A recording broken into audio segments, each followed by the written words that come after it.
Yeah, we're learning more about this attack overnight in Venezuela with the country's president and his wife captured after the U.S. military struck the country with a series of explosions. The U.S. Attorney General saying that both President Maduro and his wife have now been indicted in New York on drug and weapons charges. NBC's Julie Tsirkin is near the president's Mar-a-Lago estate. We do expect to hear from the president a little bit later this morning. She's got the very latest details on the attack. Julie, good morning.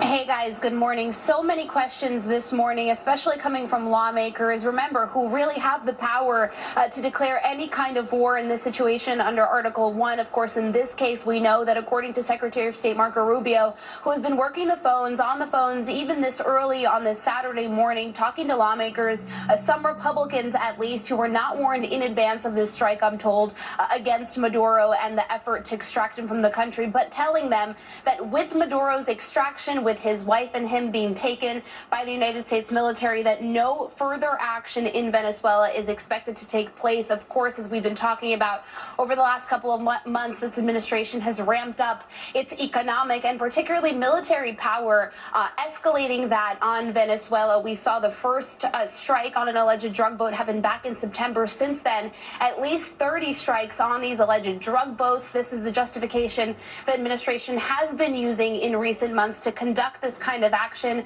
saying that these boats were carrying drugs that were intended to harm the American people. That is also what we saw in Pam Bondi, the Attorney General's post this morning, when she announced these charges against Maduro and his wife. It is the same district of New York, the Southern District, that first indicted Maduro nearly 6 years ago on narco trafficking, on drug possession. In this case, of course, Bondi saying that they have indicted Maduro on possession of machine guns, on destructive devices, on conspiracy, she says, to possess these destructive devices against the United States. There are so many questions still in terms of where this goes next. Of course, this is creating a power vacuum in the country. We know that Maria Corina Machado, who won her primary, who won her election in 2023, has been in hiding. She most recently accepted her Nobel Peace Prize a couple of weeks ago. But at this point, many questions that the president has to answer, and we're looking forward to it at his news conference later this morning. Most notably, where this goes from here. Is this really all over in Venezuela, as Rubio had told lawmakers,